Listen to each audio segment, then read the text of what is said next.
Hey, what's going on, guys? Welcome back to the Ruslan G channel. If it's your first time to the channel, if you've never seen this face before, go smash that subscribe button because I bring you the most amount of value on any personal finance or health or any other channel that's out there. And so in today's video, if you clicked on it because of the title, is, as you know, on Square. If you've never heard of this company, go do some research or just watch this video. You're gonna learn a lot in this episode. So make sure, if you've never heard of it, or if you're curious about investing it, or maybe you have shares, go watch the whole video. Make sure you stay tuned till the end because I have some valuable information that is located at the very end and somewhere in the middle of the video as well. I don't want to give you all the golden nuggets at the very beginning because what would be the point of making this video educational and super informative rather than just putting all the gold nuggets at the beginning and then making it very boring in the back. So I want to make sure every single thing brings you a lot of value. So I sift through and I put a lot of time in making this type of content. So if you don't mind, the only thing you need to do, you don't need to buy anything. I'm not here to sell you anything. Just go leave a like down in the comment section below, and also maybe leave a comment on what you'd like to see in a future video because I answer and see all the comments. So without further ado, let's dive into Square. Back.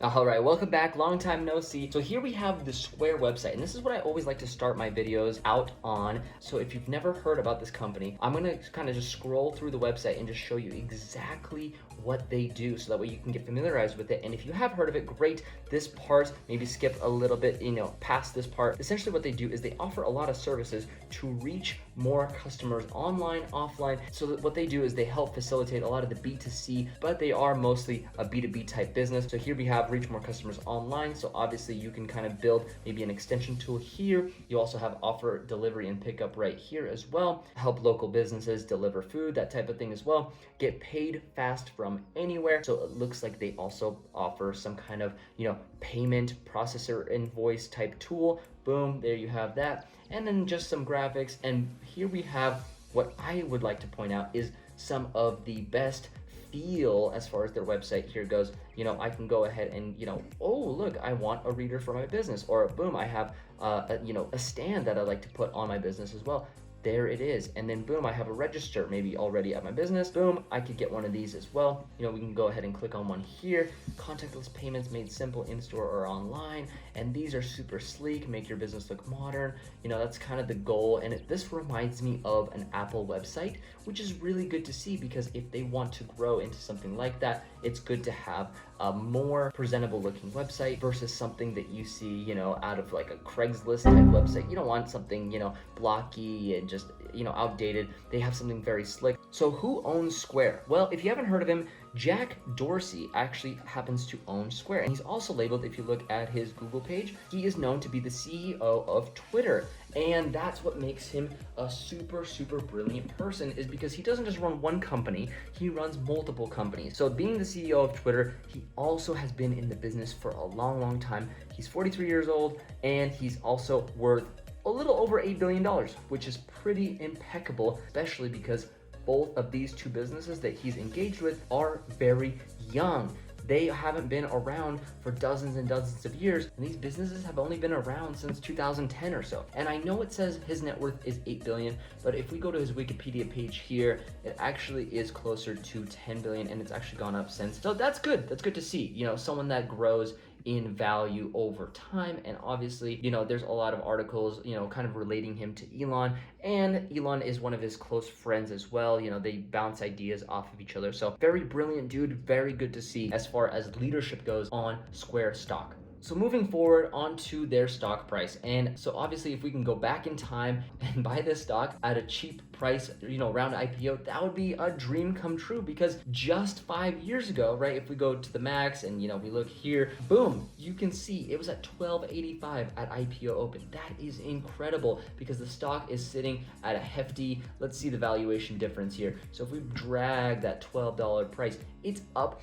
1,300%. So if you threw in, $100, you would have a 1,300% gain. I bought my first share, I believe it was something like $10, right? And maybe it might have been 2 shares, but essentially that's all I bought back here. If I could have bought a couple hundred shares or a few thousand shares, oh my goodness, would I be wealthy, right? And same thing with a lot of people. They would have bought, 10,000 shares here, and then increased them, 1,300%. That is absolutely bananas. So obviously we can't do that now. We have to look forward and not in the past. So let's look at the price in the last 6 months. It's obviously been also on an uptick. Incredible 200% rally in 6 months, right? And this is, April, which is, pandemic time, right? But still 200% in that short period of time, pretty incredible, especially because during this time here, people were unsure about a lot of their small businesses. Are they gonna fail? And some did fail, right? And the next thing that I'd like to take a look at, because this is really important, is their PE ratio, because their PE ratio is 403, where it's sitting right now, which is incredibly high. But when we compare them to something like Shopify is sitting at 1,000 PE ratio. So let me pull that up real quick. Boom, we have a 533x of PE ratio for Shopify. So obviously it has room to grow if it's getting to Shopify valuation levels, which I don't think it's healthy to be at either of these numbers. But let me tell you why it is possible that people are piling into the stock for a specific reason. Let's talk about some things, right? We're just gonna dive deeper into why their valuation is so high. So the next thing I wanted to talk about is their previous quarter financials. And if you look at here, their net income is negative $11 million. What does that tell you? Well, a lot of people wouldn't invest in this stock strictly because they're negative, right? They look at this and say, look, their net income is negative. Why would I buy something that's dropping, right? Something that's losing money. Well, as we know, Tesla for a long time has also lost money. Uber has lost money. Lyft loses money, right? These companies are losing a lot of money. There's only a handful of companies that have these crazy PE ratios that also have gone up a lot that haven't lost money in some point in their history, right? Because what this shows me and other investors that are in the tech space or in any space in general that has a lot of potential, they look at this and say, wow, they are burning through cash. Well, why are they burning through cash? Well, are they growing? And that is a strong yes, because year-to-year revenue shows us that they're up 63% in revenue. Now, their stock price is obviously up a lot higher than that year over year. So people must be buying it for another reason besides that their revenue has increased and that they're growing at an exponential rate, right? And so that brings me to their product. This is directly from Square itself. So here we are growing two significant ecosystems, right? This right here is B2B. And this allows small businesses, right, and even medium-sized and large businesses to do all these things here on this side right here. And I'm just gonna zoom in for you. So the seller, right, Square for restaurants, Square for retail, customer engagement, payroll, which is a brand new feature brought, I believe, in 2020. It might have been 2019, but from what I remember, it's 2020. Invoices, appointments, capital. So this is something they started recently as well. Now you can get loans directly from Square for your business, right? Which you couldn't do before. E-commerce, Square Card, which is really interesting. I actually have one. Virtual terminal, developer platform as well. Managed payments and point of sale. And this is their ecosystem. They live right here. Managed payments, point of sale. All this invokes that, right? And so here we have their Cash App side of their business, which should be a business on its own, but let's just put it together with Square. Why not, right? Let's make it a Goliath.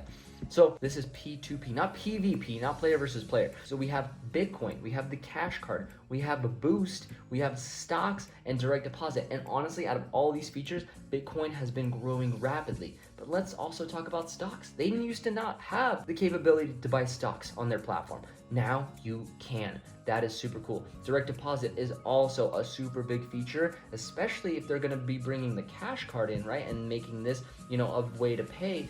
They need to have direct deposit, which they built. So that is awesome to see. And honestly, I'm super excited for both of these to grow over time. And this is something that most other competitors do not have. This is where Square is winning. Next, that moves me into exactly who their competitors are, because this is important to know. So here we have Square, right? This is the company we're talking about. They have a chip reader. They have an NFC reader as well. We saw that in the homepage of their website. Cost for readers. Here we have standard, which is free, right? That's great because CardPoint, for example, charges. These both vary, but PayPal is their biggest competitor, and we'll get into that in just a second. But their chip reader is $29, NFC reader is $49. Their cost for a swiped card is 2.75%, and I think they could honestly bring that down maybe to 2.5, but why would they, right? Their closest competitor has a 2.7%, so they're pretty much equal. They're neck and neck. Cost, 3.5% plus 15 cents. PayPal is doing the exact same thing. So then we have Android compatibility, Apple compatibility, and Bluetooth, which their biggest rival has all these options as well. But when we look at the NFC reader, $49 for Square, we see that as $149 for PayPal. Wow, that's a little pricey, PayPal. And look, chip reader is $29. You guys make it super cost effective. Oh, look at that, PayPal $149 as well. Their closest rival would probably be CardPoint as far as cost for readers goes, but PayPal does make their product also seem very, very compatible for Android, Apple, Bluetooth, NFC reader obviously is available, chip reader available. So they're very similar products, and obviously if you're taking a lot of swipe payments, PayPal might be the better option. I don't want to say that because Square also offers a very interesting product because people typically tip more with the Square platform. And when we look up PayPal here, this is what you see. Let me show you what PayPal here is. PayPal here. Website. Does this look sexy to you? Maybe a little bit. I like the black, right? Obviously the phone here is an iPhone, so that's what makes it kind of appealing, right, when you take a look at the platform. But the website, I would have to say, is okay, right? They try to make it look slick, and it is. I will give them some credit here. It does look slick. It does look very appealing to the eye. Do I like the black card reader? Not so much. Do I like the fact that I don't get to see what their product lineup looks like right away? Not really, but is it transparent? Yes, I would say it is. No long-term commitment? I don't know. Because, once you get enticed into that ecosystem, you might not want to leave unless you see something better. Again, Square offers that super sleek option right here. As you can see, the terminal, reader. We go scroll through here. Boom, look at the stand, right? Look at this register. All these are super, super convenient and look very nice. I don't see that here. All I see is this, which is a card swiper, which is free, great. And I see chip and tap, which, obviously you can purchase. So let's click through here real quick. 79 bucks. Yeah, that's pretty expensive, right? And obviously this doesn't come with like any other stand or anything for the iPad. Maybe it does. Let's see. Doesn't look like it. Looks like it just comes with this little reader that you plug in here, and that's it. Which Square has a stand. Which Square has a reader. Look at this register reader. It's super, super slick. These are free, right? And obviously theirs is free as well. But look, you can just plug it into a phone. You don't need to carry it around. It's not bulky. So as far as their competition, it's looking pretty slim to none. Square is the clear winner for long-term growth, but I also want to talk about Square versus PayPal, right? So let's look at Square stock price. We go here and we go and look at the market cap, right? $81 billion market cap, okay? Let's look at PayPal. And PayPal has a $226 billion market cap. Look at that. Obviously, the PE ratio is heavily skewed to Square being the more overpriced stock. But maybe the reason why it's overpriced is because their room for growth is still there, right? The market cap is nowhere near PayPal's $226 billion market cap. It's 80 billion, right? So the room for growth is there. Obviously, Square is currently a little bit overpriced. Is it overpriced for a reason? I don't know, and I can't answer that for you. I'm not a financial advisor, but what I can tell you is I like Square. I continue to hold it in my portfolio. I do own some PayPal as well, but for the long term, I see Square being the winner just because of their product line, and as you can see, they have more room to grow. And if you like this video, honestly, I would definitely go leave a like because I put so much time and effort to making this content for you and making it super easy for you to absorb. And if you like content like this, don't forget to subscribe and hit that little notification bell as well.